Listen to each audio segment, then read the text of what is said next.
This is the Flex Network. This is the Flex Network. Flex on them. Flex on everybody. This right here is the Flex Network. Yeah. Yeah. Flex on the G. Flex. Oh, yes. We are live. Man, this is some greatness here. We've been having a phenomenal week this week for NFL draft. Draft week is like quite literally the happiest time of my life every year. Draft week for both NFL draft and my fantasy football drafts, and this week has been just amazing. Not only that, but I know most of our listeners understand it. Kind of, we're Seahawks fans, and that's cool. And I don't ever like to mark out too hard, but the Seahawks were primarily the only team talked about for like the last 2 weeks, from Russell's contract signing, then the musings about Frank Clark and if we were going to trade him, and then the Frank Clark trade. So outside of, are the Cardinals drafting Kyler Murray, that has been primarily the talk, which is Seahawk talk. Anyway, my friend on the other end of the glass, he's in Texas. Hit us with whatever we got going on today. Man, I'm excited because my thing is NFL, dude. So I'm like all over it. But we're gonna talk a little Frank Clark. We're gonna talk a little contract, couple other guys that have signed in other places. We're gonna get into the draft. We're gonna, talk about some free agents and some pretty big names that are still out there on the open market that are that could be signed by different teams to 1 year contracts, kind of like prove it deals, or guys a little bit older that are still trying to earn their spot with the team. They haven't been signed for whatever reason, and so we'll get into that. We obviously we really talked about Russell Wilson's contract situation a whole lot, so we'll get into that, and we're going to be doing some of that and draft stuff. Is Kyler Murray going number one overall? At one point, it seemed like that was the just no brainer, obvious decision. And then I feel like now we've kind of taken a few steps back from that a little bit, and we're not quite sure if Kyler Murray is going to go number one overall. So it's draft time. So all the rumors and all the crazy stuff is coming out, and I'm sure, the draft is tomorrow night. So we will, Yes, we'll get some Twitter stuff going. It's Tomorrow. fine. It's finally here, right? We're ready. Hey, you know what was kind of a letdown? Kind of. You've seen that movie Draft Day, I think. I forget Yeah. his name. But great guy. Awesome to watch him in that movie as the GM. But man, the Seahawks. So that year was a very great year for me. I feel like with the draft, because I was just really getting stoked for it.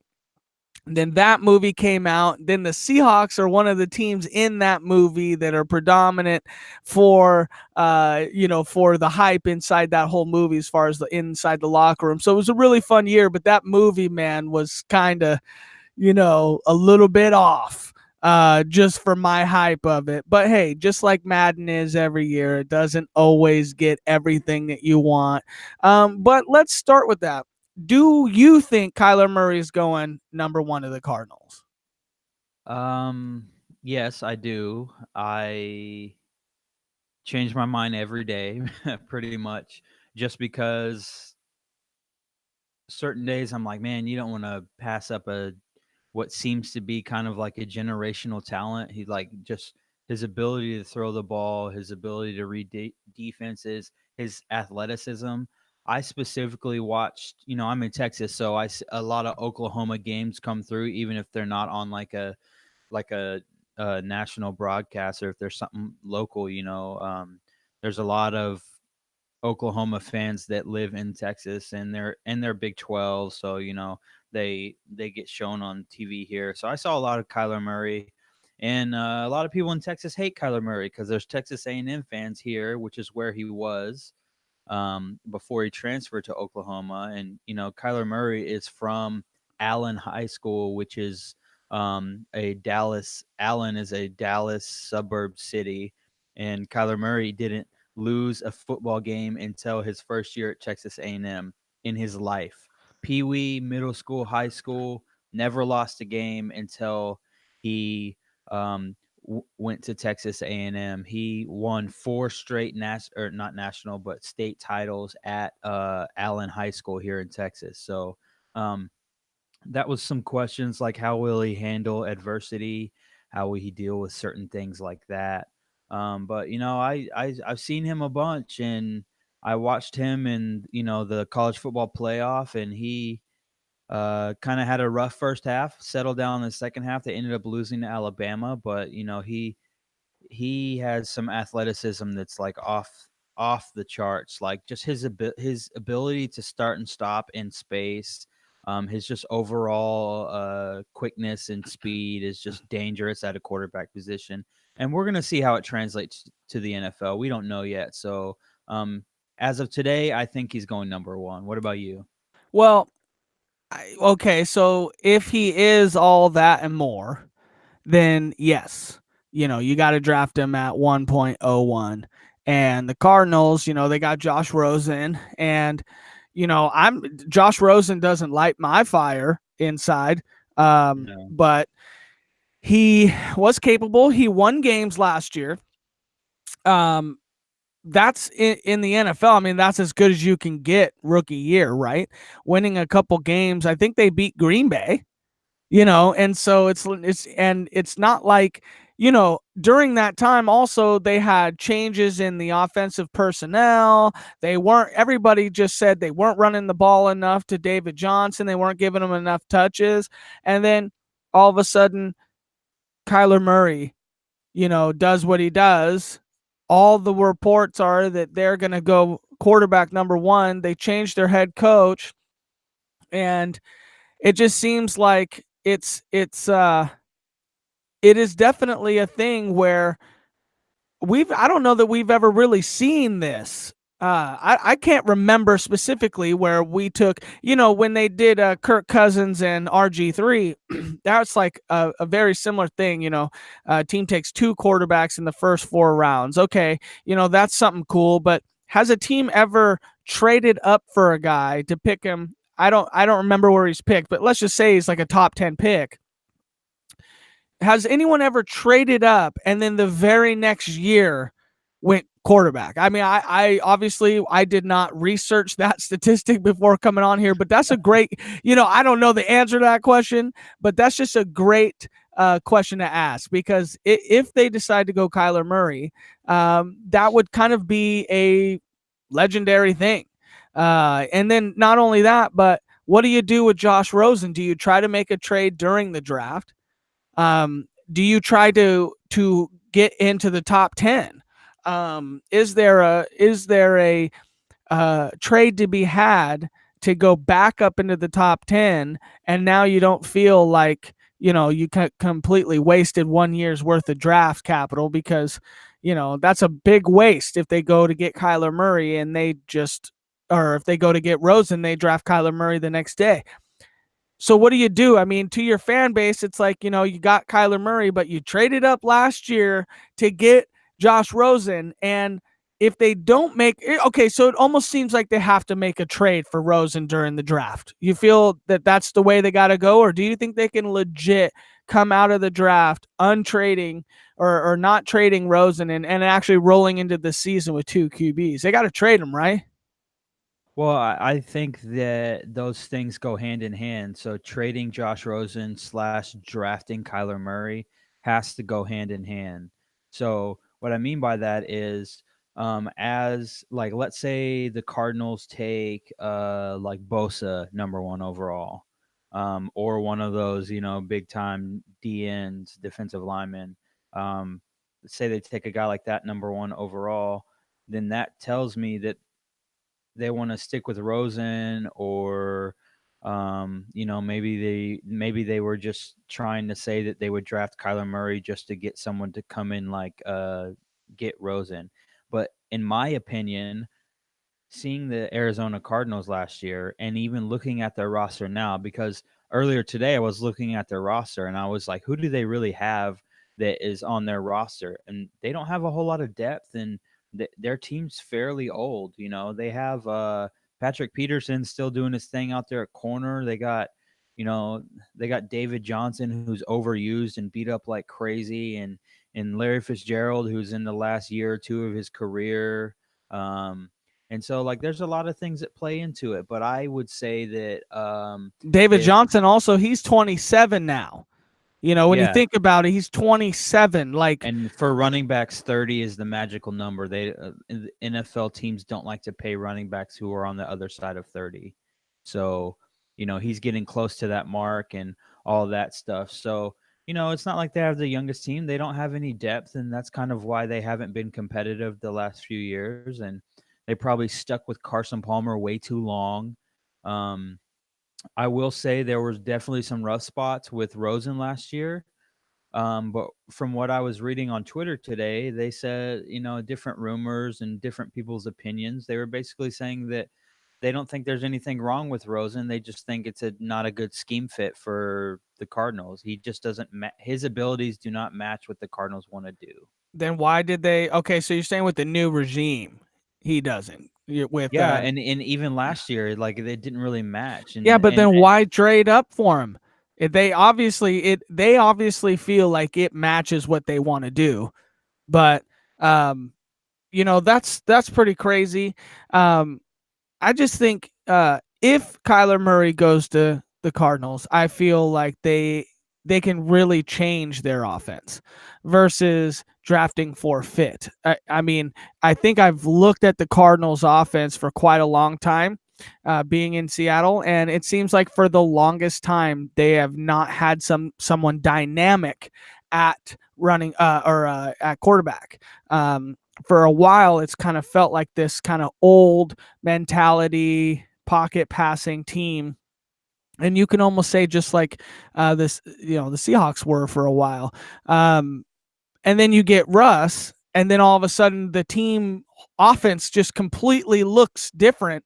I think if they draft Kyler Murray, they can start to turn their offense up a notch as far as speed. They got David Johnson, and Christian Kirk is a phenomenal young wide receiver. oh yeah, he was awesome last year. I really enjoyed watching him. He was pretty good. Yeah, I enjoyed having him on my fantasy team too because nobody else knows who he is. But he broke out last year a little bit. He's got some hype behind him, and um, I think that he can do well being in a faster offense. He did good being in kind of this, stuck in the mud offense that wasn't giving it to their highlight players very often. He still was able to come up and out of that. And so I think if they did draft Kyler Murray, they would be on a more fast-paced offense. I think for sure they got to go Kyler Murray number one.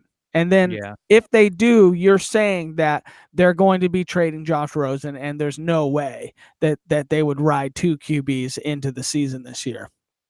No, you can't have it. It'd be one thing if you had like a Brett Favre, Aaron Rodgers situation. Brett Favre, proven, won a Super Bowl already, is widely considered one of the best QBs in the NFL at the time, right? And so there's an age gap there, there's an experience gap there. But with Kyler Murray and Josh Rosen, there's not an experience gap. He has 1 year that he played with a bad team and a different head coach. So, like, what's the gap? There's not a whole lot of things there that are similar. So, like, him coming in, they're both going to be starting brand new at the same time. The only thing that Josh Rosen would have is just a little bit of experience over him, but outside of that, you know, that's it. And so Josh I Rosen beat Green Bay. yeah, but Green Bay wasn't the normal Green Bay last year. So, Okay, Aaron so do you Rodgers was think that playing hurt. if they draft Murray and Kyler Murray goes up there and loses to Green Bay, do you think that the truthers will unite over Rosen? No, that's stupid. That's the dumbest thing I've ever heard. Well, But a lot of people said, I guess, from our last cast that Russell Wilson, or we had one commenter say that people wanted to sit Russ after the first couple games that he was in. And then, no, we did not. No one wanted to sit Russ. Okay. why? Why? There was no, oh, sit him. Like in Seattle, I think it's kind of great because it was like our team hadn't been good for a little while. And so it wasn't like, hey, Russell's got in there. He stinks, throw him out of here. It's like, well, dude, he's thrown like passes for 1 or 2 games. Why would we ever want to let him go? And then look what happened. So he's great. Number one, highest paid player in the NFL. What do you think about that? Um, I guess originally looking at the numbers of it, I was like, "Whoa, that's a lot of money. How are we going to do this salary cap wise?" I wanted to figure that out. Um, but the more you look at it and you realize the salary cap's going up each year, and just all of those things, and then I read some tweet. A guy in Seattle sports radio was saying, "Hey, in like 2 or 3 years, this is going to look like such a bargain deal for the Hawks Exactly. That's because been of the my way main that it." thing. That's it. Yeah, I mean, everybody's like, "Oh, they should have gave Seattle a hometown discount." I go, "They did." Wait until you see, Andrew Luck's next contract. Big Ben just signed a $63 million thing for like 2 years. Like, yeah. are you kidding me? I go, that's essentially Russell Wilson money right there. And for a dude that's 40 years old this year, I think. So it's Big Ben is not 40 years old. I think he's 40, dude. Look Dude, it up. he was a rookie when the Steelers beat the Seahawks in the Super Bowl in 2006. So, Yeah, I think he's 40 years old, dude. oh my god, Serious. I'm He's about to look it fucking up right now. look that shit up. He's old. No, but you give Ben that much money. So what's Andrew Luck's next contract gonna look like? What is I don't know. Fucking Dak Prescott even's going to get a big contract. Do you think what's Cam Newton's next contract going to look like? And it's if Russ got 140, 2 or 3 years later, I need to get 150. I need to get 160. I need to get 170, And so that's how it's been. And I wouldn't assume Okay, it to be so Big Ben's 37, by the way. okay. 37 going on 102. Yeah. Yeah, no, Threatening but to retire every single year just because that's the way he rolls. He's just kind of that way. maybe he's going to be 40 at the end of the contract. Maybe that's why I said that. No, nonetheless, he's old. Okay, so Yeah. that deal that Russell got is a complete bargain. In a couple years, he'll get paid like he'll probably sixth on top NFL quarterback or contracts. And if they're paying quarterbacks, they just gave Frank Clark $109 million. Right. So, speaking of Frank Clark, let's talk about that for a little bit. So Frank Clark traded to the Kansas City Chiefs for a first round draft pick, which is the number 29 overall, a 2020 second rounder, and the Seahawks and the Chiefs will swap third round picks. So the Seahawks now hold 21 or no, 22. I believe it's 22 and 29. So 21. Oh, 21. Okay, yeah, I was right the first time. 21 and 29.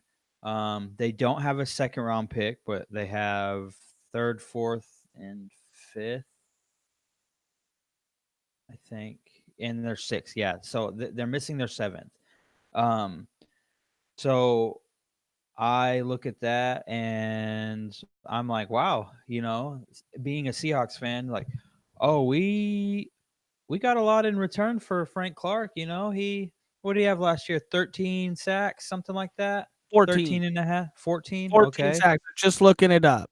Okay. So I'm looking at that. We're getting their first round pick this year. We get to keep our first round pick, which in my mind, because there are some rumblings about, oh, the Seahawks were going to the Jets and they wanted their number 3 overall, but the only way the Jets were going to do that if they said, "Oh, you give us Frank Clark and you give us your number 21 overall, and then maybe some other things, and you could get to that number 3 overall." Um, but so now we have 2 first round picks. I knowing the Seahawks over the last 8 years or so, I would say that the first round picks probably will not take place because John Schneider loves having more picks instead of like one flashy pick, and so I'm almost willing to bet that they trade out of the first round for both of those. And Oh, that's stinky. You want yeah, it for both? You think that the Seahawks are going to trade down with both picks? well, I don't want them to, but I think that's what's going to end up happening because it's John Schneider. Last year was the first year that I literally cussed out loud at my TV because I was like, holy crap, we actually drafted somebody in the first round, which I didn't think was going to happen. So it was fairly surprising that we drafted, and that was the Rashad Penny pick, obviously. But it was just surprising that we like actually picked a person in the first round, and so it's just knowing that I want them to draft somebody in the first round with both of them tells me that John Schneider's gonna trade out of both of those spots to get more picks. Yeah, because you are the main deciding factor into John Snyder's mind. I feel like a lot of Seahawks fans want the Seahawks to pick first round talent, even though we haven't really hit on first round in a while. We're way We're better with due. we're way better with 4 through 7. I feel like, Yeah, yeah. but Said nobody successful but us.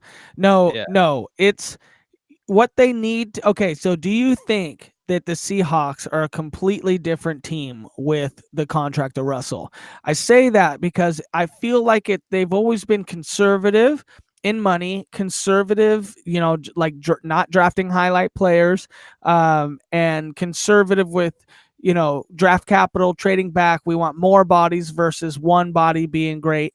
I think, do you think that it's time that they say to the team that we're going to invest in the offense here, or we're going to invest in making sure that we have highlight talent? We just gave away Frank Clark, who yes was a sack leader, or a 14 sacks. I think he was fifth or sixth in the league.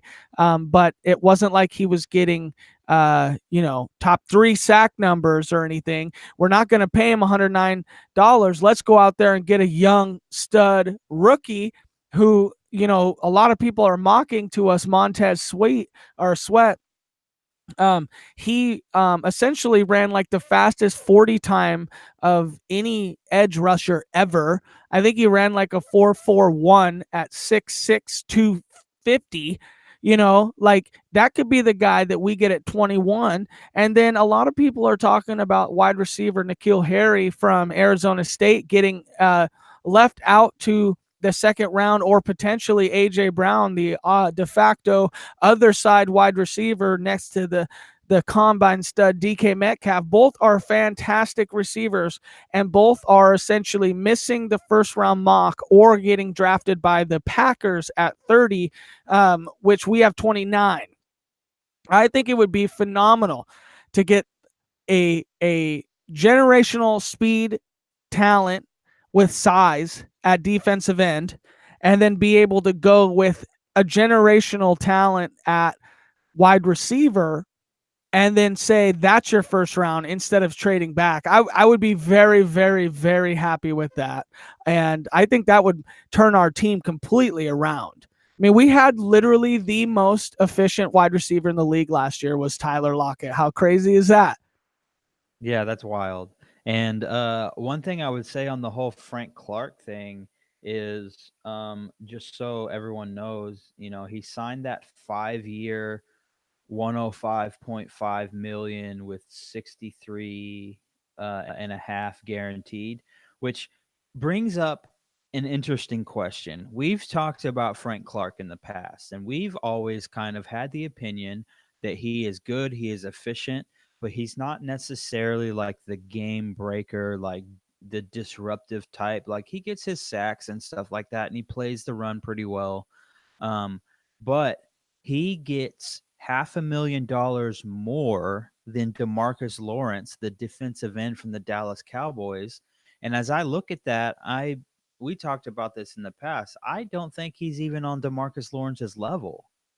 And so the fact that he got that money was shocking. And it's kind of like I'm glad the Seahawks didn't sign him, because it would make me sick if we paid that type of money. I mean, he's over $100 million for a defensive end that isn't Aaron Donald caliber. Like, I don't want to pay that type of money. And so, Well, and you that's know, funny that you say that, because Aaron Donald was the sack leader as an interior defensive position player.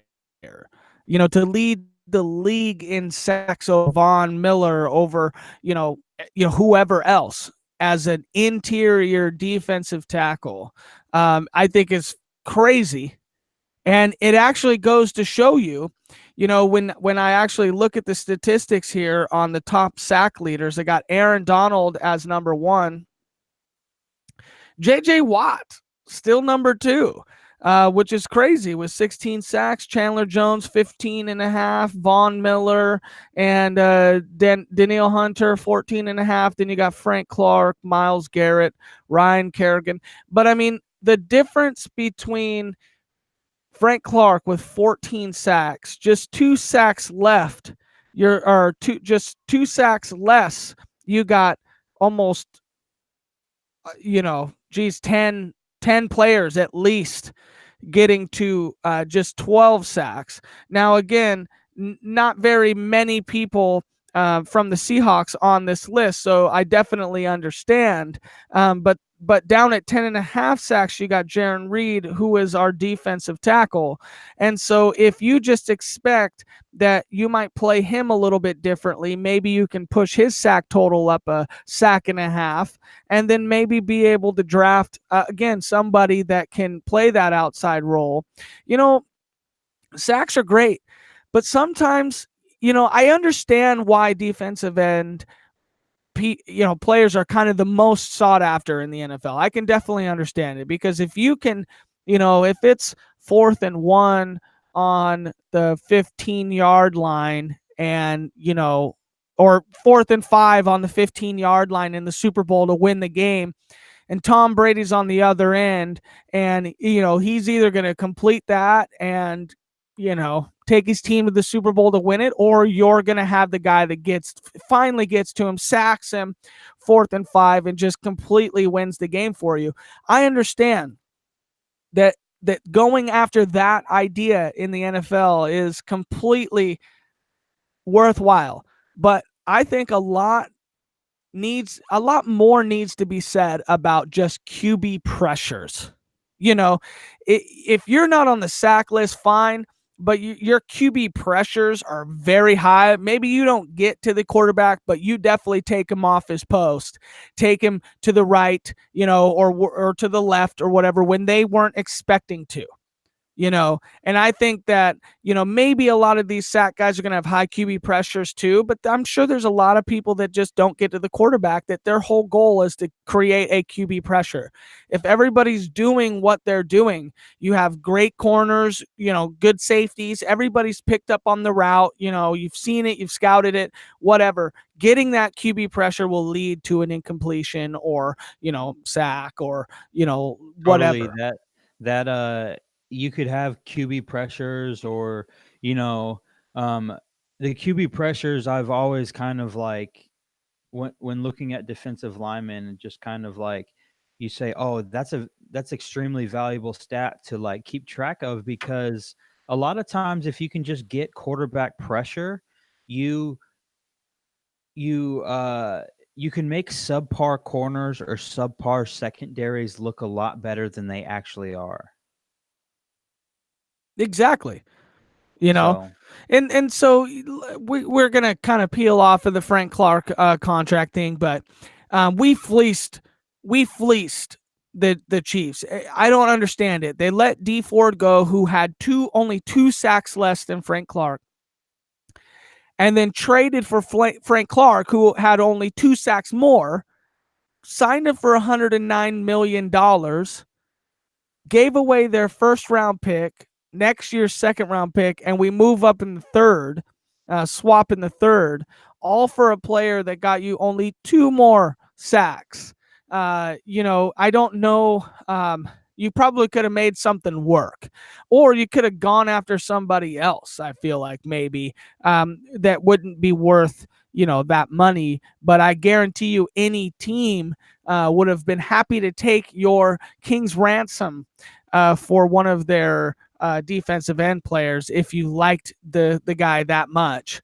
So I don't know, but time will tell. Maybe Frank Clark. Maybe we're wrong. Maybe Frank Clark goes to the Chiefs and leads the league in sacks for the next 6 years and wins them 2 Super Bowls. Actually, I kind of want that to happen because Patrick Mahomes is a great guy. Tyreek Hill is a douche and a pretty shitty player. But Patrick Mahomes is a cool guy, and what that team has had to deal with, is tough. So, what they should do is cut Tyreek and just be Well, consistent. well, they announced today that the district attorney in Kansas, where the alleged child abuse happened, Here comes the token beer can. yeah, so the DA Oh, sorry. announced that they weren't going to file any charges against Tyreek Hill or his girlfriend, wife, whatever she is. So he's clear on that. So there's no video. They can't prove it. Yeah, Like, they can't prove anything. It's just allegations at that this kid point. fell down, on his own, and his wife said that he did it. That's all they got. Hey, here comes the token water bottle. Air, just the sound of air. Yeah.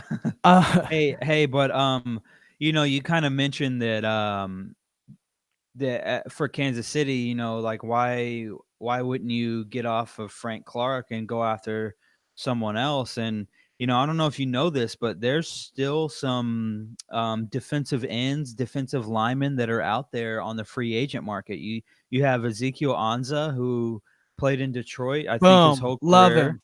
Love He him. was out there, and you saw. I mean, he's not a DN, but Ndamukong Suh played with the Rams. He's out there, He and probably wants a lot of money, though. yeah, I'm sure he does. But he's one of those guys that if you feel like you're close to a Super Bowl, you just put him on your roster, and you're like, hey, here's 1 year, $10 million or something. Get in there, do your thing. And then you also have Muhammad Wilkerson, who played with the Packers last year. Those 3 guys are still out there. And I know that a lot of teams are staying away from those 3 guys specifically for right now because The if you draft. no, well, probably that also. But another reason why they haven't been signed is because teams with compensatory picks, teams like the Seahawks, are going to wait it out. And the middle of May, I believe it's the 15th. I could be wrong. But once you pass that date, you can sign those guys out of free agency and it doesn't affect your compensatory pick status. Like it won't take away a pick from you. So if it so if they're free agents at that point, I would look for teams who are in need of defensive line help, which could be the Seahawks. We don't know because the draft is tomorrow. You could see some of those teams going after those guys. The market's going to be there, plain and simple. It's going to be there. Those guys are proven. I'm not sure how or what people think of Ndamukong Suh anymore, but at one point he's kind of labeled as like a bad guy, stepping on people's calves. And 1 year he tried to kill Russell Wilson, so I didn't have the greatest opinion of him, but he seems like he's matured a little bit. So we'll see. But those are all things that could happen. The draft is crazy. Some wild things can take place tomorrow. Oh, I So cannot wait. I am just, oh my gosh. I might quit tomorrow. Everything that I'm doing just to stun myself with draft videos and specials. And it's honestly, the combine being a month and a half away from the draft is pure poison, because they get the combine out there and then you're like, yes, like these guys are great, and then they're like, okay, 3 weeks, and then they got their pro day, and then for 3 weeks you're like, fuck, I just want them to draft, And then, okay, the pro days are out. Then you only see like 3 or 4 or 5, 6 of those guys, at pro day, or like, first rounders. You don't really get to see some of the other guys. And then 3 or 4 more weeks. And it's like, but damn, can you just have the draft right now? And we are here. We are here tomorrow, draft day. Oh, I'm so excited. I am so excited. Who do you think is got, maybe your special eye directed towards them? Two guys on draft day. Are you talking about for the Seahawks or for? Anybody. Who do you like? What do you got? I don't care what your answer is. Who are some people that you might just be really thinking like, man, that's it. That's the person that I think has the best. I don't know. I don't know anything. Dude, so what's crazy is I don't know if I've like talked about it a whole lot, but Ed Oliver, defensive end from the University of Houston, um he is like a guy that I'm like super super high on. Um and if he found a way to fall to the Seahawks, I would be like, dude, That's we not don't. happening. That's not I know. happening. I'm just saying that, like, maybe he can be like that Laramie Tunsil kid from a couple years ago and get caught Oh, smoking you're weed out of right. a. Oh, that's another thing of why the draft day is so amazing. It's like, oh man, you rush home from work, you put your fucking sweats on, you crack the beer open, and then you find out the motherfucker's got a video with a gas mask on, and it lit the whole draft on fire. Like that stuff, man, that's what I just, that's so great. And the same thing goes with that Lyle Collins. He's Yeah. the top, guard or tackle in the draft. Oh, he might, they're questioning him about murder. So nobody wants to draft him, And I just thought, man, with the 7th round pick, the Seahawks could have nabbed up, that dude. All of a sudden, nothing's wrong. He's on the Cowboys. They signed him as a fucking undrafted free agent, and they get one of the best linemen starter today. I'm just like, damn, you wish that was your team. But man, the gas mask video, you're going to tell your kids about that. You're gonna specifically be saying, "Hey, I remember when I was getting drafted, and this picture or video surfaced of me taking a huge rip out of a gas mask bong, and I cost myself several $1,000,000 because of it." It It's wasn't just, that much money. I mean, it was, right, because dude, he top was a first. three. Yeah, he was like a top 5 guy, and then he dropped down into the teens. I That's a thought it was good. like 11. I thought Which the Dolphins took him at like 11, but still, yeah. maybe Or you're right. Who knows? even, But okay, I still. think it was 11 or 17. I don't know. It's one of those. For some reason, I got those two going in my mind. But yeah, you're right. I mean, you're right. If it was only 11, then he probably he probably coughed up like 10 million or something like that. Yeah, whatever it is, but yeah, it's just Plus, no crazy, one's man. going to endorse the gas mask guy. He Yeah, probably lost his Nike sponsorship. I mean, yeah, you're right. He probably lost a lot of money. yeah, but anyway, um, it is what it is, you know. So that's why you got to make sure that you don't put any shady things out there on the internet these days, because it always comes back to haunt you. It's kind of like when Kevin Hart was getting ready to host the Oscars, and then they found someone went to his Twitter account and just went back into the depths of Twitter of Kevin Hart's account and found that he had said something about gay people at some point, and then he had to step down from hosting Hosting the the Oscars. yeah, It's just that's wild. phenomenal. Or what about those times when they find out that sports athletes delete tweets from like 2011? Like, oh, here are the 2 tweets that XX number 1 pick deleted about how he hated gays or something, you know what I mean? And it's like, Yeah. how did you know? How did you know I went back to 2011 on my Twitter machine and deleted that tweet? Like, you would have to like just have all activity wrapped into my fucking cell phone or something getting you. But okay, Ed Oliver, who else do you got going on? I really like the cornerback Greedy Williams. First of all, Dude, that was Gre- one of mine. Son of a biscuit. well, now you got to pick another one. God. Greedy Williams is a good football player. Played against some pretty good competition. He went to LSU, correct? LSU. Yeah. So he has the best name for a corner. By the way, the name Greedy is like the best name for that position. That's perfect. Um, he's just a baller, dude. I seen him. I didn't watch a whole lot of LSU games, but I caught some of them, and he seemed to be doing his thing over there. He's pretty high. I knew about him before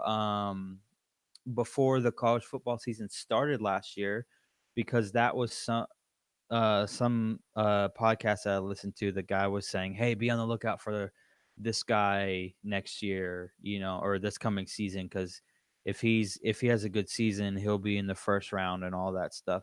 And so I just kind of always look for him. I think mostly because his name stuck out so much, but he he's good, man. And so I'm excited for this draft just because there's so many different directions that these teams could go to get certain guys. And we talked about Twitter and all of that.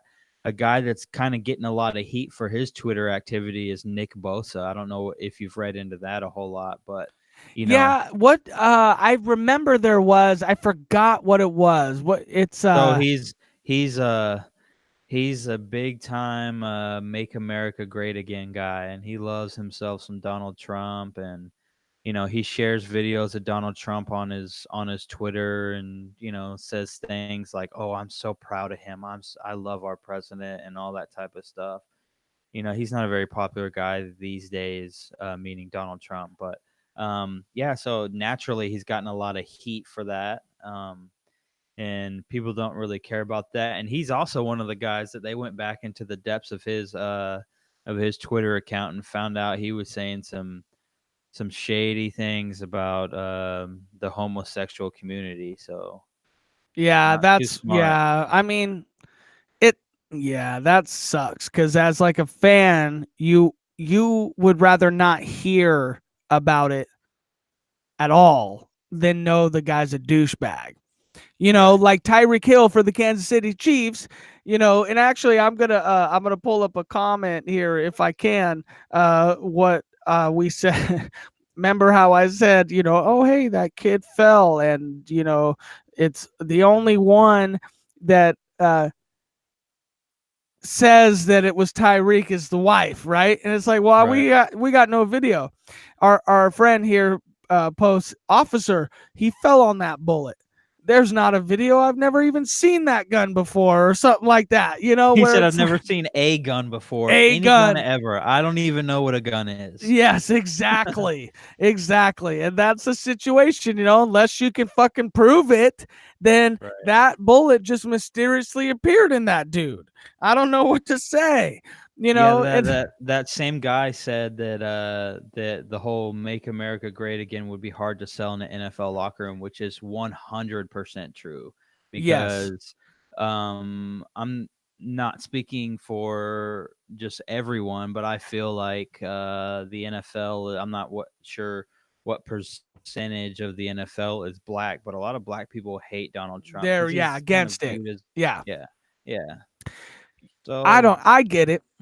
not gonna work. I get it. I get it on all fronts from everywhere. I just think that it's stupid to, it's stupid to fly a flag that is so, a hateful position, in your life. Like, why be that way to me? I just would feel like, why not just everybody enjoy each other equally, and like nobody has, a negative connotation towards them because of their skin color or how they are. It's just ridiculous.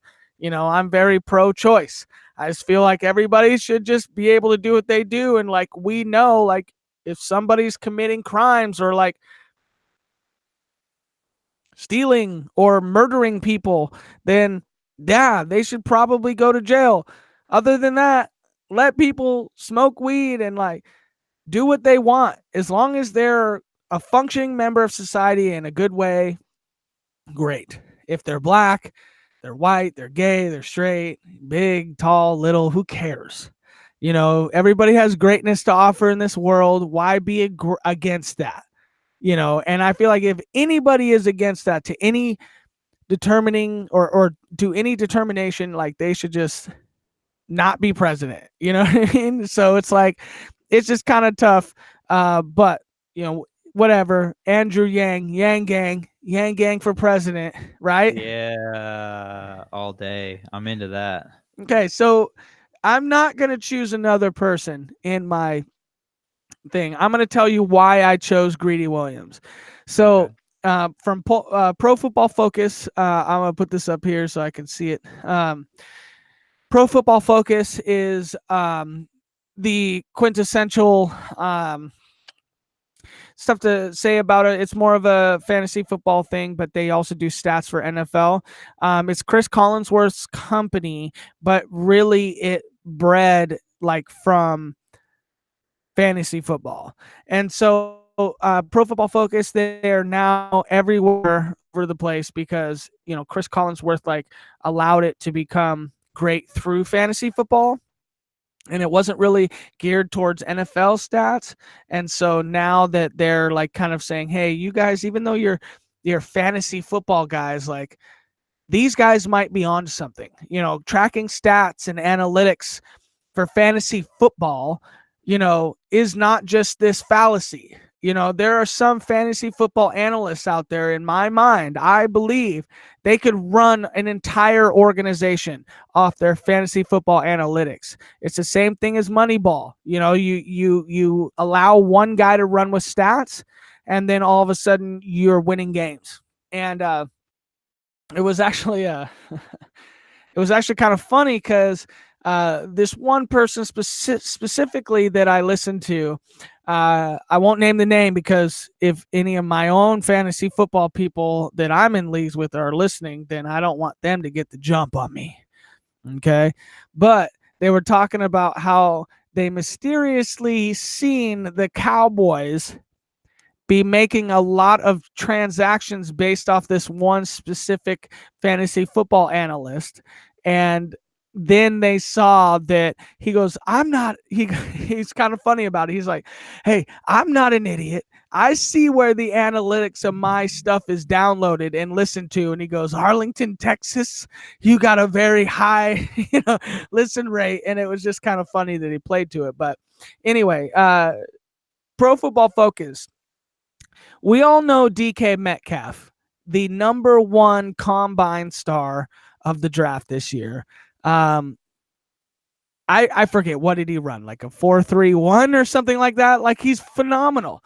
The guy's like 6'4", 230 pounds, and he runs like 4.3. Like, he's just unbelievable. He's a wide receiver at Ole Miss. Everybody says he's the number one wide receiver in this class. I don't believe that, but pretty much he's going to be the first receiver picked in the draft this year. That's what happens. That's what people do in the draft. NFL teams chase this speed, but they're not looking at it like sometimes they should be. But they're not idiots. So maybe they can turn them into something. And maybe what they want to do is they want to draft for the upside. Great. That's fine. 4.33 is what he ran. 4.33. Can you look up his stats, like how big he is? Yeah, I got him right here. He's 6'3", 228. Phenomenal. His hands are 9 7/8. I don't know hand size as far as like what it translates to the NFL. Well, so I think they measure from the top of your middle finger to the bottom center of your wrist, and the reason because that's the overall catch radius almost, or like of your hands. Yeah, and then his arms are 34 7/8, and I'm sure that's around the bicep tricep area, something like that. Right, because he's thick. I mean, when you look at this guy, he the looks biggest like a guy. linebacker. He looks like a linebacker. You're like, oh, that guy's huge. And he runs 4.33, which is like one of the fastest times ever. And anyway, so Greedy Williams stats against uh, DK Metcalf. I don't know if that's this year, um, but DK had 9 targets in the game. Okay, so that's great. 9 targets. He only caught 3 of them for 37 yards, and 2 of them were intercepted or, um, yeah, I think intercepted. So Greedy Williams basically held DK Metcalf in a full entire game to not only 10 or 9 targets, which is pretty high. 9 targets is high, but he only caught 3 of them for 37 yards. Okay. The passer rating for the QB going that way was 7.4. Greedy Williams, if you can look up the size stats on that guy, okay, Greedy I'll do that right Williams now. isn't necessarily known for being like a big guy. He's, he's maybe tall, but he's not, he's like Richard Sherman esque. He doesn't have that real solid thickness to him. Um, but it would be nice to know what he ran too, because I believe he was one of the faster runnings at the combine too, and that just goes to show you that technique will beat an overpowering, over dominant size a player. So, Okay. do you have his Yeah, size? yeah, I got it right here. 6'2", 185. 6'2", 185 against 6'3", 228, running a 4.33. What was his 40? 4.37. He didn't do There you he go. didn't do anything Yes. else. He only ran the 40. Okay, great. He doesn't need to do anything else. He shut DK Metcalf down. The top receiver in the draft, he shut down. Okay, on the other end of the field. And that's a big game. LSU, Ole Miss. I believe they're both are they? No, Ole Miss. Yeah, so they're close to each other though. It's a pretty big rivalry. I can't ever say that word anymore. But that's so Greedy Williams, man. I love the guy. I wish we could have him, but it's not like we need him. I wish he goes somewhere like the Buccaneers or something like that, where I could enjoy like seeing him completely make a team better. That's what I really liked about Denzel Ward last year. He went to the Cleveland Browns and Baker Mayfield. So pick 1, pick 4. Like that's a dream. That's a dream for a team to have pick 1 and pick 4 when they have 2 great options. And they changed their fucking team around. That's what's so great about the draft. Baker Mayfield at pick 1, Denzel Ward at pick 4, which he was like unbelievable as a rookie, both on both ends, Denzel and Baker. And then next year they go and get Odell. And it's like, damn, now that team is like looking like they have 20% odds this year by most people to make it to the Super Bowl. I mean, that's how quickly a good draft can change your team's life. Anyway, my second best pick and player was going to be Ed Oliver because I love the guy. But you took both my guys. So I already knew you were going to take Ed Oliver. So I've already kind of planned and prepared for the next. But I really I I don't know if I'm right about this or not. Okay, I really don't. But I really like the idea um, of later round wide receiver availability. A guy that I've really fallen in love with lately, JJ Arcega Whiteside. Um, Big guy. If you can look up his stats real quick, just the idea on him. So he's not a first rounder. I'm not too sure if he runs just a slight slower 40, or if he just didn't wow talents throughout his whole entire career. There's just a lot of receivers that could go just a little bit up there. So he might be like a late second rounder, which is where I really think like we could, as the Seahawks, maybe pull the trigger. But do you have his size? I have it right here. Hold on.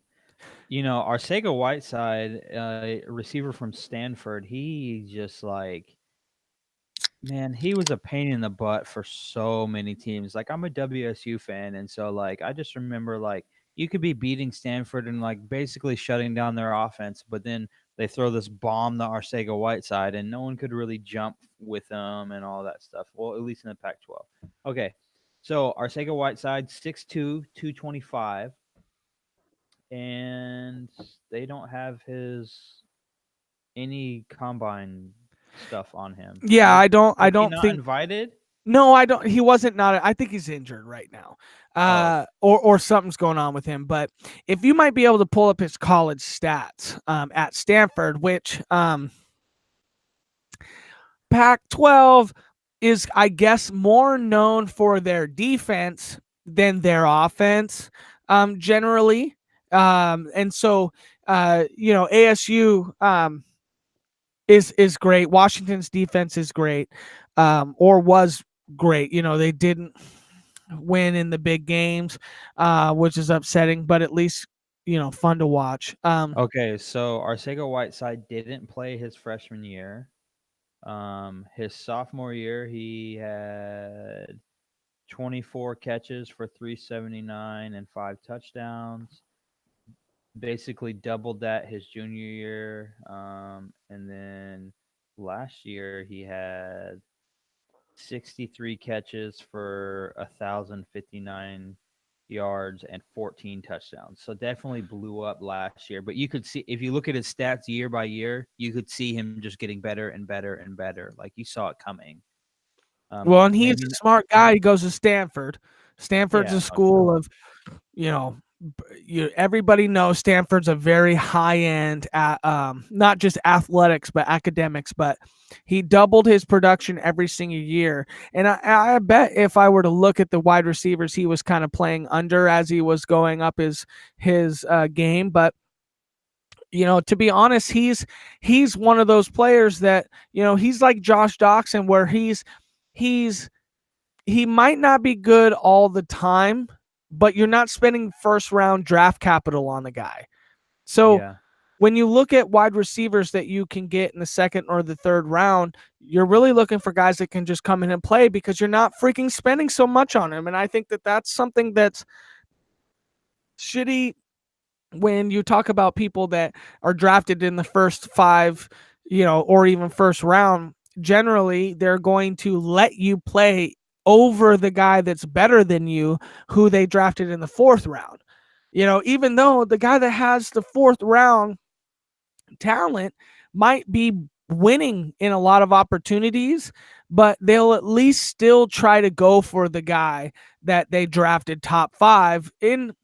This is a perfect example of Leonard Fournette. They let TJ Yeldon go. He just signed with the Bills. But Yep. yeah, it's not like you can give TJ Yeldon a lot of handles and carries because you fucking drafted Leonard Fournette top five. And so what are you going to do? You're going to tell your whole entire fan base, which you've, you know, cemented Leonard Fournette's name as a part of that franchise. You're just going to tell them like, oh, everything, every jersey they bought, because he's good. He's a good running back, but that doesn't mean that given the same opportunity share as another running back, maybe a TJ Yeldon, can do just as good, and maybe we'll find that out if TJ Yeldon plays.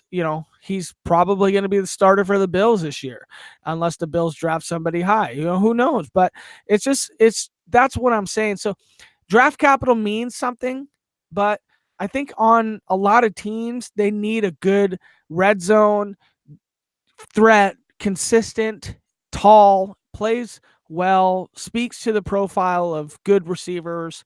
I think JJ Arcega-Whiteside, I would love to have him. Hey, real quick, a commenter wants to know about a couple of things.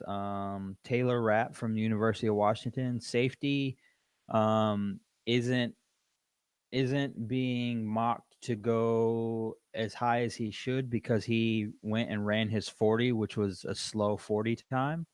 Um, from what they saw on tape, I know that the Seahawks are really high on him. Obviously, went to the University of Washington, so played in Seattle.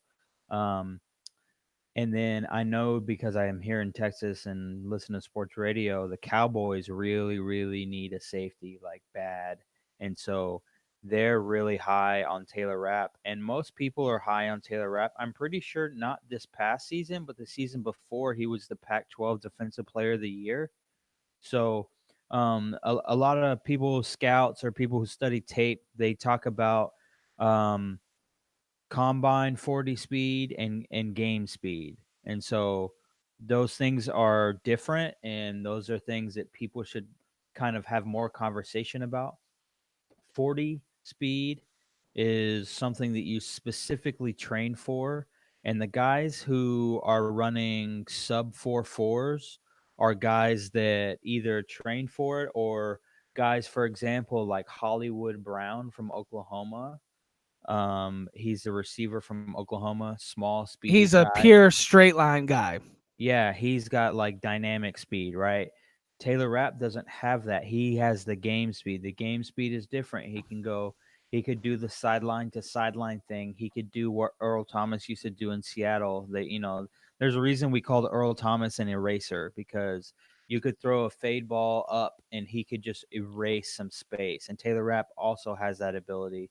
So he's kind of getting a lot of hate because of his 40 time, which is kind of, in my opinion, even though I don't like him because he went to UW, but in my opinion, he's just kind of like it's unfair, because like there's receivers like DK Metcalf, and you're like, oh, look at him, look at his 40 time, he's going to be great, specifically off of his 40 time. You don't actually know. And then Taylor Rapp, the one with the proven track record, has great film out there.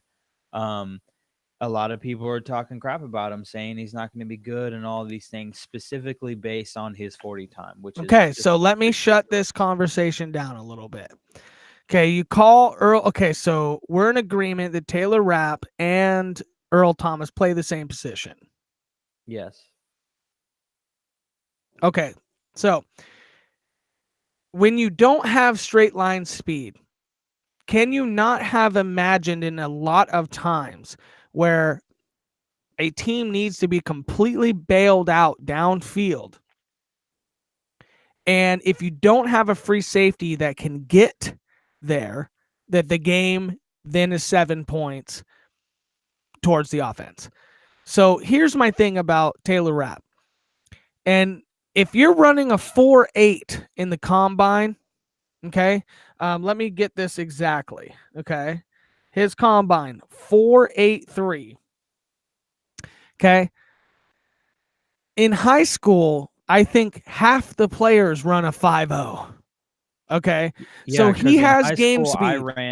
ran less than a 5 in high school, and I wasn't training on his level, obviously. Okay, exactly. So what that is basically saying is he went division level 1. All the best workout facilities, weight training, weight preparing, as far as keeping your body high, low, because Taylor Rapp, he has a size. He's 6 foot, 208 pounds. Okay. But when you're running a 4.8, that means as a free safety, there's two ways that they can play you ideally.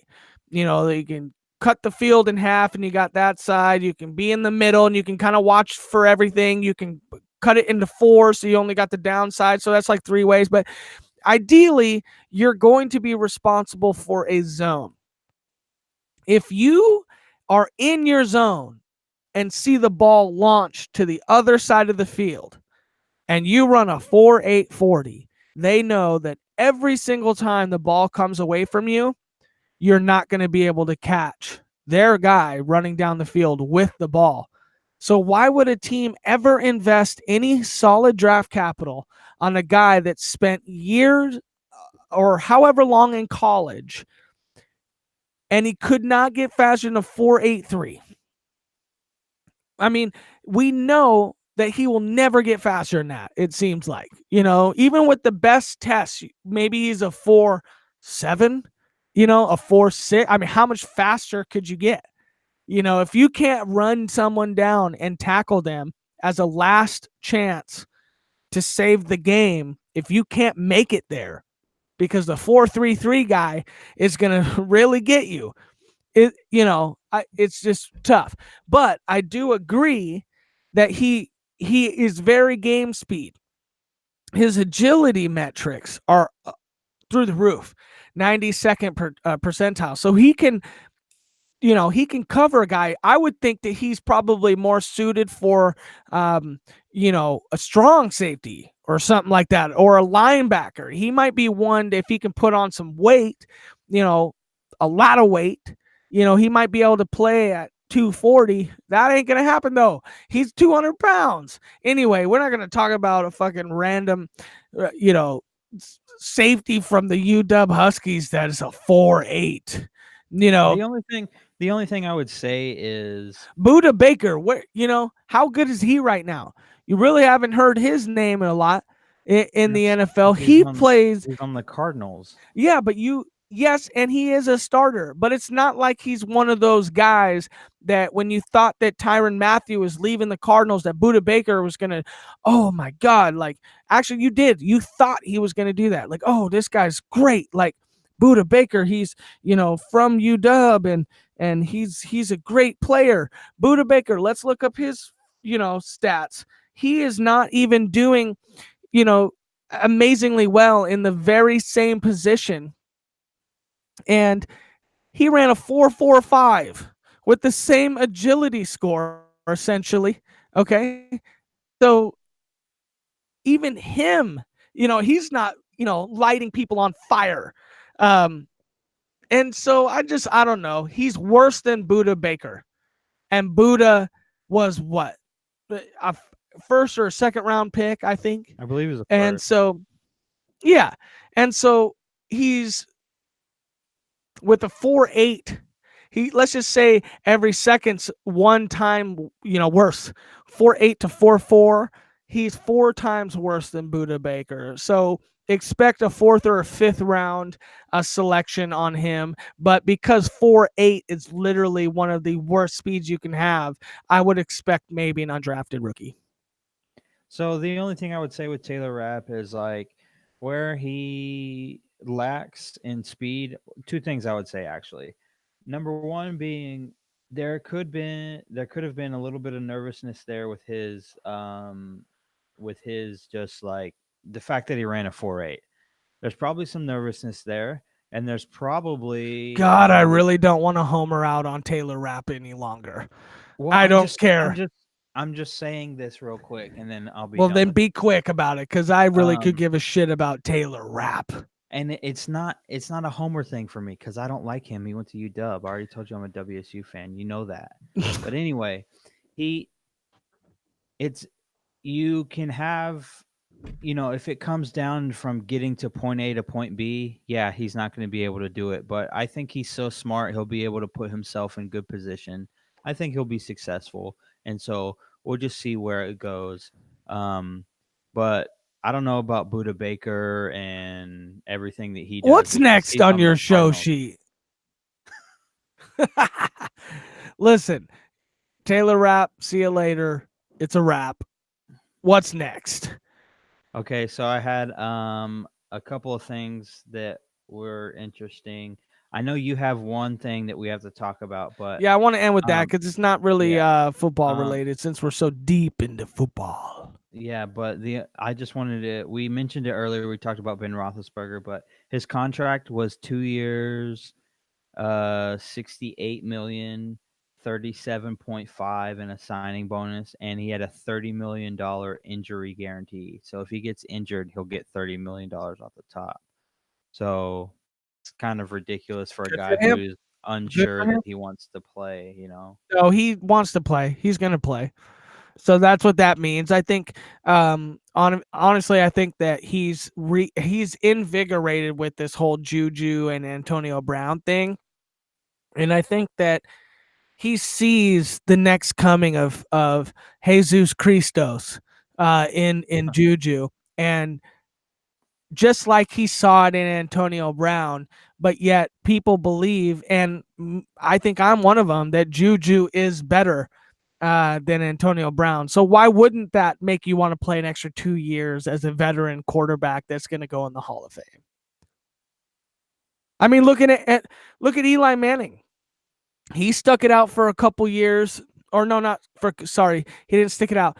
Odell Beckham gave him that same vigor, and then Yeah. Saquon Barkley, and then they had him for a year, and then everybody realized that Eli is shit, and the organization would rather build around Eli than take the fucking amazing talent that they have and make it something. And so I would play too. What else you got?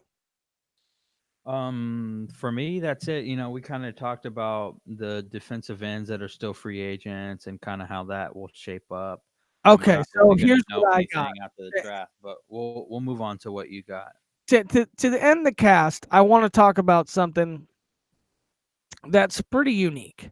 I think that if you do not watch NBA, you are completely false. Like NBA for me is a lot like baseball, where now I know that we have two markets that are very different. We in Seattle, like a lot of our friends, like, Sonics are gone. I hate basketball now. I won't watch it. For me, basketball is such an important part into me and like my dad's relationship. Like we always used to watch the Sonics together and all that. When it left, my love for basketball did not leave, you know. And so I still watch it. I think everybody should be watching it because when you talk about athletes, the NFL is great, but you only get 16 weeks of the NFL. Hopefully your team makes it, good if they do, whatever if they don't. But the NBA, 82 games, so you get a season that starts when the NFL starts and doesn't like really end until June. And so with all the NBA finals and all that stuff. So investing in a team, if you don't watch basketball, just watch it for like a year. Find a team that you feel like you could invest in, and invest in that team because it's really fun to watch. I am an analytics guy. I love football, but I really like the idea of fantasy football more. So I would say now I'm no longer just a football fan. I'm a fantasy football fan. I am more a fantasy football fan than I am of the football. So if my personal team is not doing too well, I am okay, But in basketball, it's a little different. It's a lot harder to get into fantasy for basketball. And so I can get why people don't like it. But um yes is the answer to that question. No, but sorry, that was a little kayfabe mix. So last night was one of the biggest, most incredible things that you could ever imagine in basketball. It's the playoffs. You get through a whole entire season, you got your back against the wall. Damon Lillard is one of the best point guards to ever live. Ever live. He, he's Okay. awesome. He's awesome. Yet Russell Westbrook has the highest like point guard contract, I think, even over Steph Curry, because the Thunder, you know, didn't get Durant. They felt probably that they had to pay Westbrook to keep their team even around, and that's great. They're in the playoffs, so it's a good team. What Russell Westbrook, and the Thunder, they were the former Sonics, right? So I could be watching this game as the Sonics and the Trailblazers, but I digress. Russell Westbrook, he is a guy that not a lot of people like. If they're general fans of NBA, they don't want to look at Russell Westbrook as a guy that can lead their team. He is not the John Stockton of their team. Well, he's probably the most hated NBA player outside of LeBron James. I would agree. I would very much agree to that. And so he talks a lot of crap.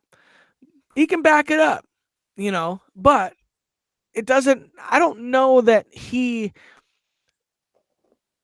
just him can win, and it's obvious. So the Portland Trailblazers are up 3-1, or 2-1 or 3-1 or whatever, and they got to win this game to close the series out. Damon Lillard goes off for 50 points in the game. The game is tied 115 with 4 seconds left. He is literally 2 steps over the half court line, and he's sitting there with the ball. 4, 3. He takes a crossover step back, essentially, or a crossover step, launches the ball from essentially half court, drains it. They're at home, mind you. So the crowd goes nuts. And I could just imagine just if that was my home team, and I would just so invested, just how that might be the most greatest thing ever. They sink the three from half court essentially, but it wasn't like it was from half court. Like this dude legit stepped 2 steps inside the half court line and decided I was gonna take this dude on a fucking 50-foot jumper. Okay, sinks it because you know why? Because he knows, and he's sunken on Paul George, which is the tallest, like one of the tallest small guys in the league. I mean, that guy guarding him, there's probably a foot difference in height there, and so he had to get it over that guy. And I just thought, man, this is unbelievable. Like, this is exactly why you watch sports. Is if you're a Patriots fan and they intercept the ball on the 1 yard line, like that's gotta be it, like what you're looking for.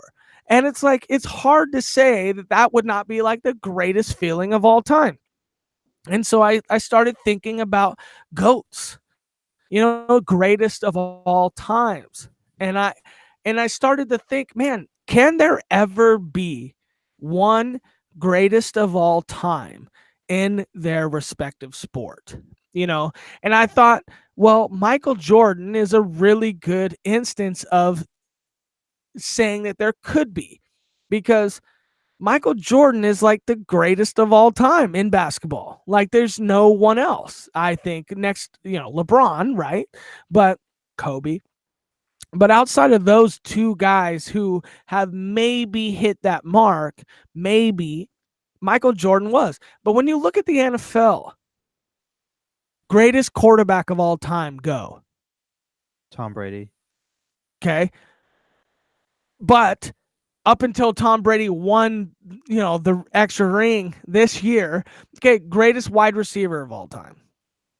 Jerry Rice. That's debatable, though, to me. I feel like that's debatable. I feel like even calling Tom Brady the greatest quarterback of all time is debatable.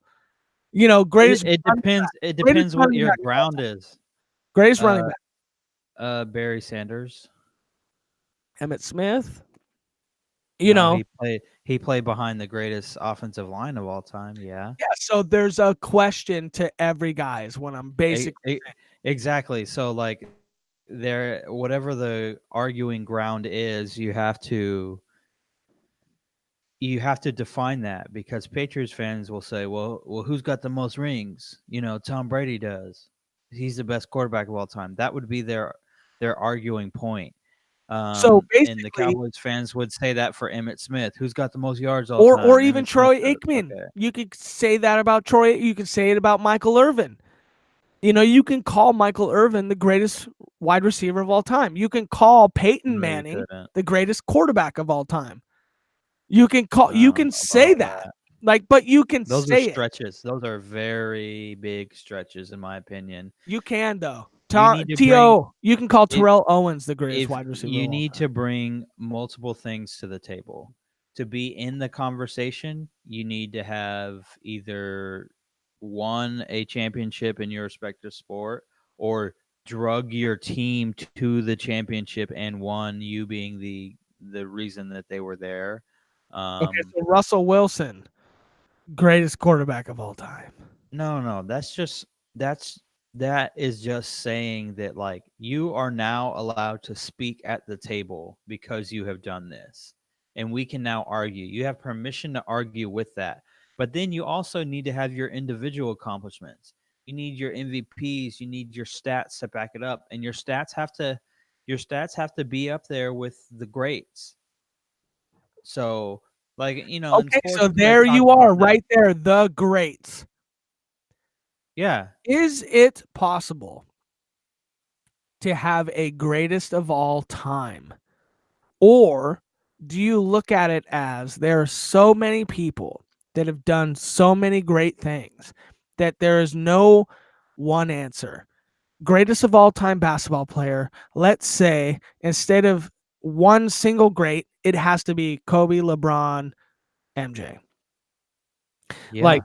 those three are the greatest of Yes. all time. Yes. Okay, so what you're saying is it's impossible that they have one single greatest of all time. It's Oh impossible. yeah, just because if you try and label one person the greatest of all time, you just you get people from other eras of the sport saying, "Oh, well, back in the day, this guy would have destroyed like, oh, Kenny Stabler would have destroyed, whoever, and so it's that's will always be an argument. And the perfect example is um Mike Tyson and Muhammad Ali are both viewed as the greats in their sports, the two best fighters of all time.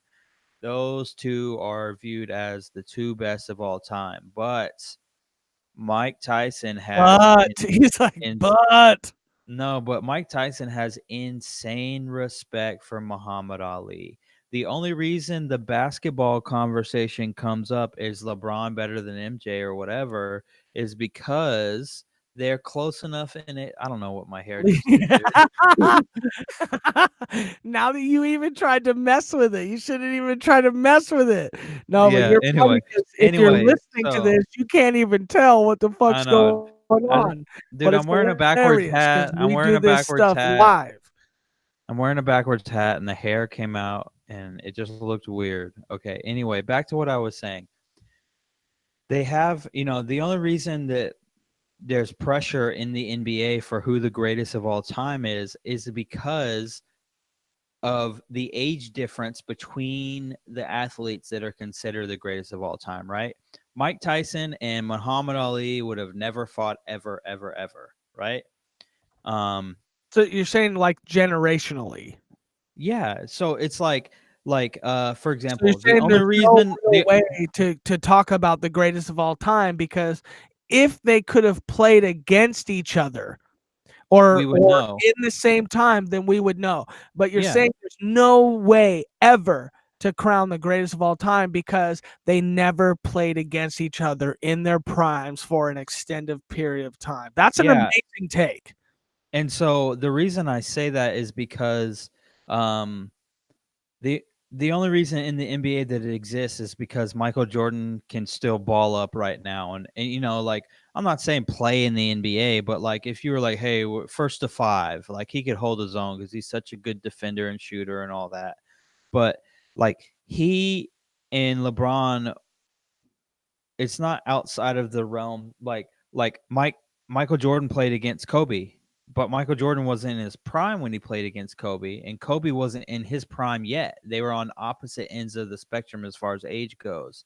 And then LeBron and Michael always get compared because they're both greats. They're both greatest of all time, both of them, They and both Kobe. changed the game upon their entrance, and the Yeah, game will be forever changed again past their entrance, which is fine. What is not fine is when you tell me, fuck you, LeBron's the greatest basketball player ever to live. I Well, don't agree with you're that. like you may be younger, you know. You don't remember watching Michael Jordan play the game. And I'm not specifically calling any certain person out, but I just feel like a lot of the younger age group will be pro LeBron, and then a lot of the middle age group will be pro Kobe, and then a lot of the, guys that ever watched MJ on a daily, TV set were pro MJ. But I think that instead we should have, just like in fantasy sports where you have calculated, the number one wide receiver. I think we should be calculating, based off everything, who the greatest of all time is. I don't know. It would be fun to me to see that because now Yeah, that's impossible. Isn't it impossible? It's so crazy because like when you think about it, right? You're like Steph Curry is going to pass Reggie Miller's 3-point record or Ray Allen, whoever's got the 3-point record. Ray Allen has it. He beat Reggie Miller's. Um, and he's going to pass it, and it's not even going to be close by the time he hangs it up. You know what I'm saying? Like, he's going to blow that out of the water because he's hitting threes at an all-time high, alarming rate. And then to hear the report that that his contacts or something were messed up, so he wasn't even shooting to the best of his ability is just terrifying. But anyway, my point is that today's basketball players in the NBA, like obviously today scoring would be a lot higher than it was in like what they called like I call it the Attitude Era, but that's for wrestling. But the Attitude Era, the bad boys of the '90s, the bad boy Pistons and Dennis like Rodman. yeah, and just like Shaq, you're telling me that Steph Curry can drive in the lane and even LeBron can kind of barrel his way into the lane and like Chris Paul and James Harden drive in on guys nowadays in the NBA. If any of those guys, including LeBron James himself for how built he is, ever thought that he was going to disrespect Hakeem Olajuwon or Shaquille O'Neal by driving into their paint, they would like clothesline your ass and make you think twice about it. They would wreck your life for even thinking about going inside on them. And so, like, your Klay Thompsons, your Steph Currys, your Chris Paul, James Harden, none of those guys would even be able to be in the NBA. They would be non-existent. They would be stuck becoming spot up shooters because they wouldn't be able to do anything because the centers of the 90s and early 2000s dominated the Or NBA even and did not. earlier than that. I Yeah, mean, even yeah. I'm just saying that like the NBA has changed so much now that you can't do those. Like now you can spot up and shoot and it's all about your fancy handles and all that stuff, but you also don't have Gary Payton smothering you at the top of the key. yeah, that's it's kind of I would literally pay a ton of money to like either watch or just be a part of somebody like CGIing like young athletes in their prime against other generational athletes in their prime or something like that. Because Giannis Antetokounmpo, or I might have butchered that, but he's The Greek Freak, just the call him the Greek Greek Freak. Freak. The Greek Freak is one of the best players, if not the best player in the NBA, just for everything that he can do. But God, get him against your young, hungry Shaquille O'Neal when he was playing for the Magic straight out of LSU. That Right. guy was the baddest mother trucker on the court. You know what's kind of funny? My dad, was a huge NBA fan around that time. And he had Shaquille O'Neal's rookie card signed, all this stuff. So, he's into it. He even talks about how amazing the era of basketball was when Shaquille O'Neal came into the league and played with Penny Hardaway. So he was saying that it was literally the biggest deal. Like Shaq was fucking tearing rims apart and breaking glass on the court, fighting with people, playing great defense. Like to me, Shaq's got to be in your top 5 of all time. He's Yeah, dude. amazing, and his transition into what he is today is exactly the type that like what makes The Rock so great. Dude, so what's so funny about Shaq is I remember when I was a kid, younger and stuff, that he had such an attitude problem and so much beef with everyone that he played that like Chris Webber was on the Kings, right? And the Kings were good. They had like Mike Bibby and Chris Webber and Vladdy, yeah, Vlade Divac and a bunch of other dudes, and so they were a good team. Peja.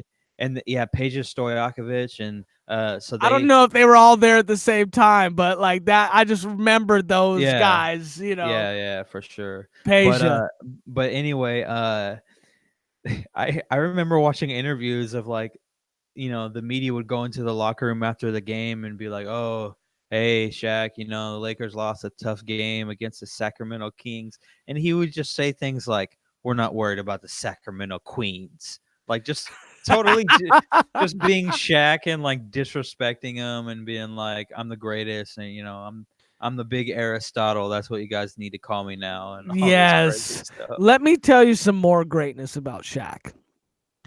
Shaq has been supplying decent level quality athletic gear for very inexpensive dollar bills.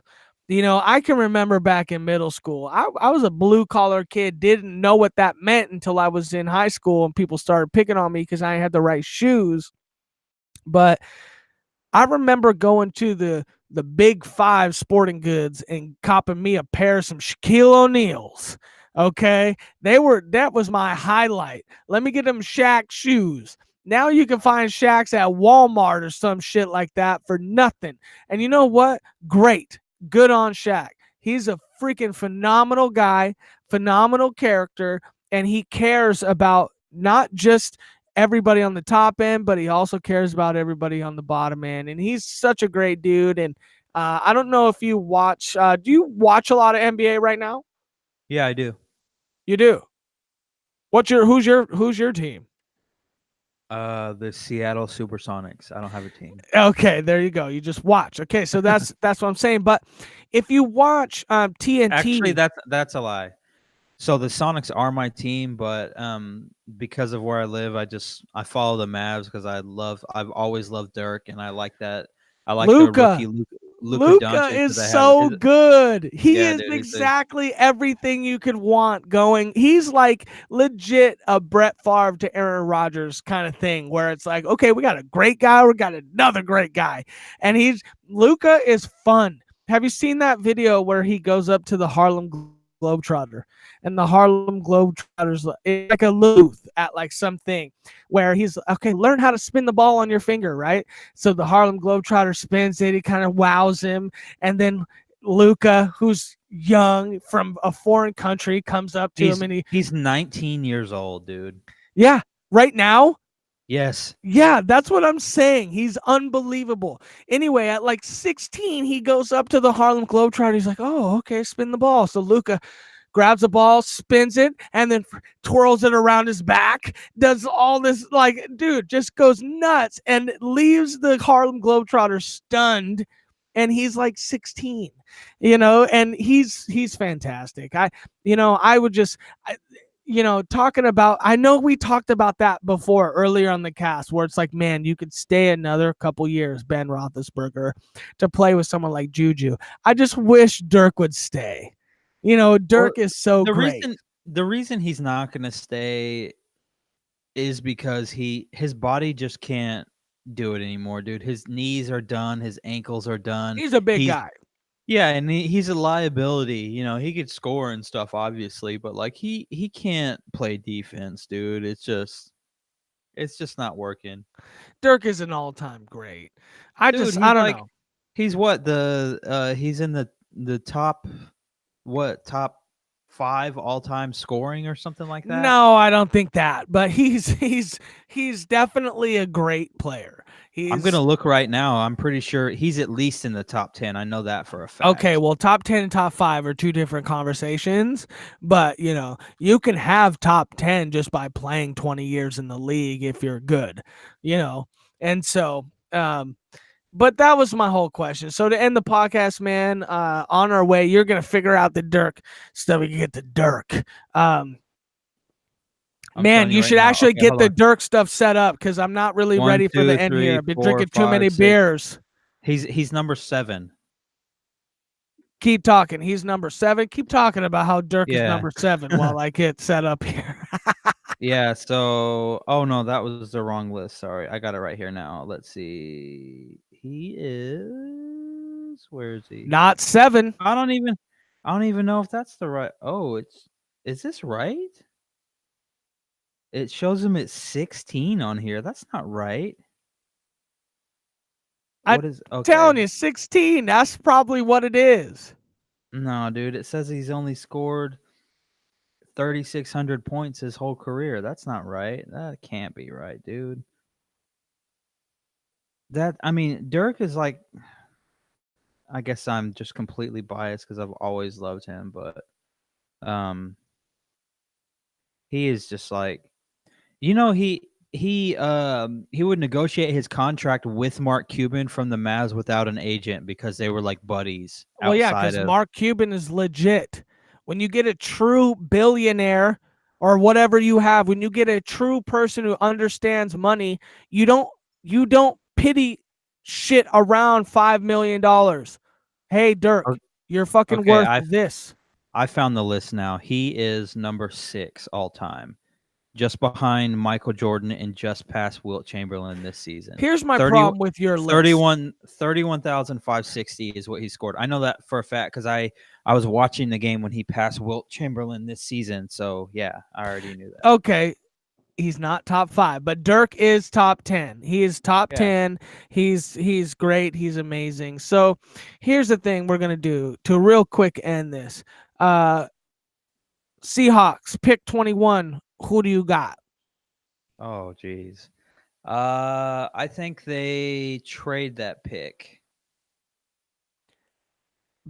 Okay. Wah wah Well, wah. so I think what they'll do is they will trade that pick and move back, not out of the first round, but move back maybe a few spots, maybe to 26, 27, pick up another pick somewhere else, maybe a second rounder or something like that. I'm not sure what the trade. I know that there's like a trade chart that every team uses that Jimmy Johnson designed when he Yeah, was you on the fucking Cowboys. cowboy truther.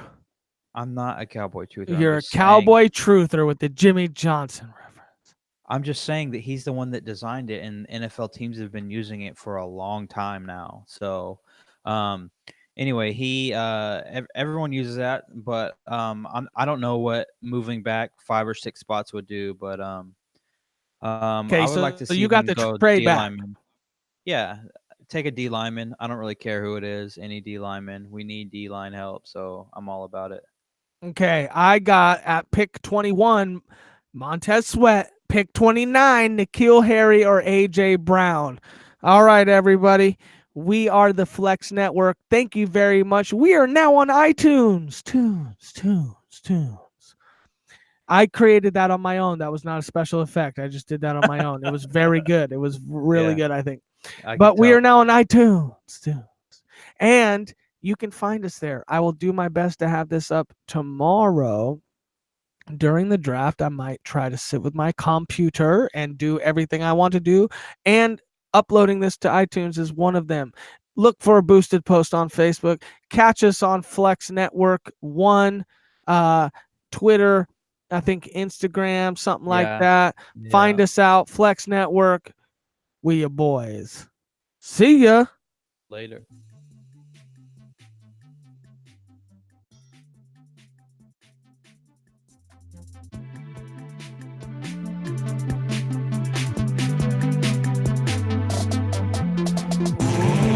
This is the Flex Network. This is the Flex Network. Flex on them. Flex on everybody. This right here is the Flex Network. Yeah. Flex on the G. Flex. Yes. Yes.